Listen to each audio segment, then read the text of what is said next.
Hey guys, it's Jozy again, back again with another video. Today, I want to be discussing the three main reasons why you're struggling to book appointments for your SMMA agency, whether that be lead gen agency, short form agency, XYZ agency, all these different names that are coming out right now. An agency, okay? And if you don't know who I am, my name is Josiah. People just call me Jozy. I've scaled my agency from zero to $50,000 per month in under 90 days. And that was a lead generation agency. And I was working with over 70 plus marketing agency owners, helping them do the exact same thing. Right now, we have a consulting firm that's helping marketing agency owners across the first $10,000 to $30,000 per month on a guaranteed basis, and blah blah blah blah. Tons of case studies, XYZ, and what I know to be true about booking over this point, I'll say 3,000, even 4,000 meetings. Like it's crazy. I lost count. Right? These are the three things I know to be true when it comes to getting qualified appointments. And if you're not doing these three things, you're just generally not generating appointments. And that's where a lot of you guys are at this point, right? So what we want to do is break every single one of these barriers so that you can generate appointments, sign more clients, and scale your agency and have the agency of your dreams. Okay, so these are going to be the three things I'm going to be covering in this video, right? So without further ado, let's get into the meat. So the first thing is visibility. Now, this sounds odd because a lot of you guys are thinking like, it's an offer or XYZ, but a lot of you guys are not even getting your message seen to the people that you're sending it to. And that's because you don't have the right DNS settings set up. Your profile is not even warmed up when you're doing social outbound. So a lot of it is going into spam, like Instagram spam, Facebook spam. So your ideal prospects are not even seeing your message in the first place, right? Because there's nothing to see. You haven't warmed up your accounts. So what I want you to do, especially like look at in terms of all of your accounts and see like which are the ones that are actually getting seen, because they're the ones that have the highest deliverability, whether that be on social platforms or email, and fixing your deliverability when it comes to their messages. Because guys, especially now, these social platforms do not want us to make money. They don't want to see us rich, right? And they incentivize to make it real, like a real human interaction.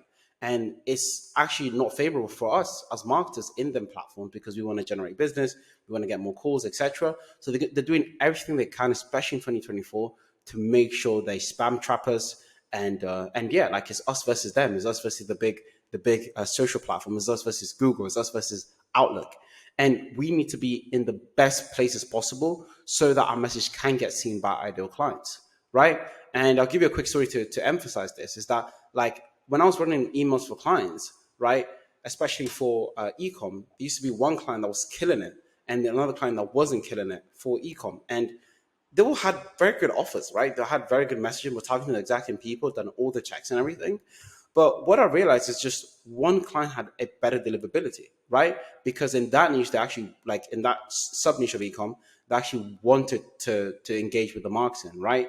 And the other sub niche was like cosmetics. And what we found is that a lot of the accounts kept getting like put up as spam or was blocked and everything like that.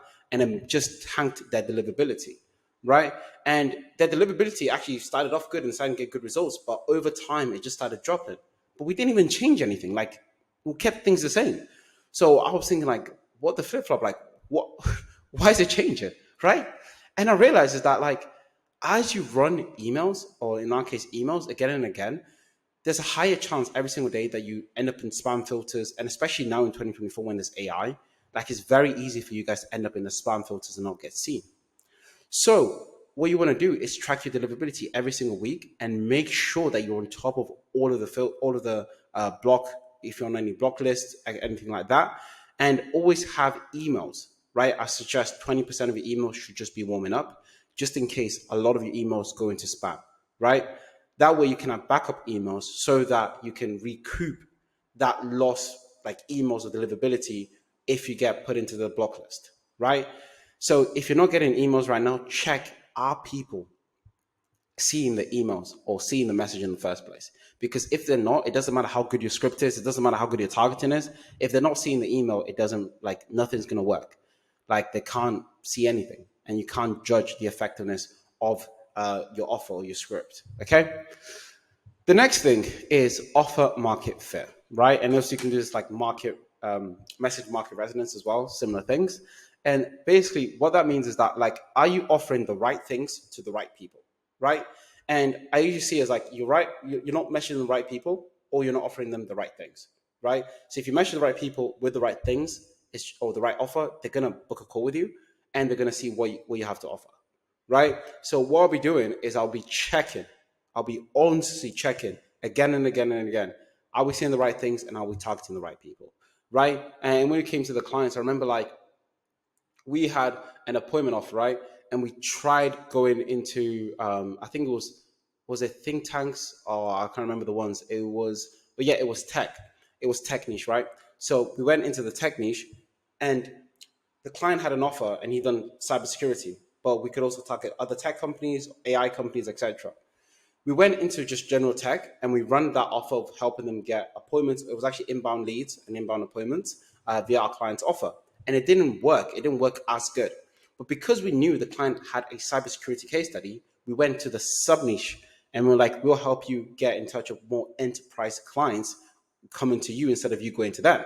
And not only that, we will nurture them for you. So when you come onto the call, they already know about your cybersecurity solutions, and they're ready to buy.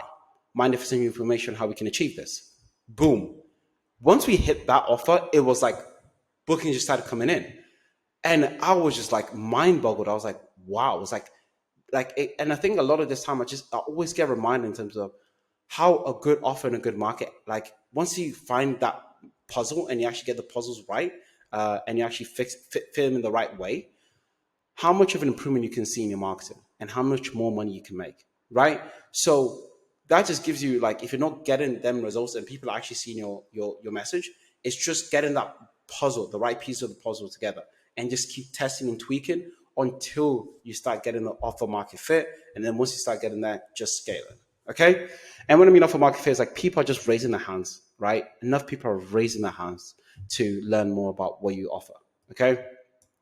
Now, once you have people seeing what you do and seeing your message, people are raising their hands and want more of what you're doing. The next thing is conversion, right? Now, not enough people talk about this, right? Getting interested prospects interested in your service is just one part of the equation. You need to turn them from interested into meetings on your calendar, right? And how we've done this, because we've after testing with so many marketing agencies, we found these are the main few things that you can add to increase the conversions. Number one is multi-channel approach. So when someone raises their hands up, whether it be via email, you search them up in every single part. So you go to Facebook, LinkedIn, email, phone number. You just message them in every single part, so they know, hey, like there's so much attention on me, X, Y, Z. And also, is like, if they're not replying on email, they may reply on LinkedIn. So you can also book them up on LinkedIn. That's the first one. The next one is actually having a kind of a VSL, whether that be also in the messaging and also on your landing page, right? A VSL with case studies is going to convert so high, right? Right now we're getting a 50% conversion on our email. So for every one, like two people that raise their hands up, one of them books, right? And it changed because we had a VSL that we walked people through, and that's just me selling the service again and again and again.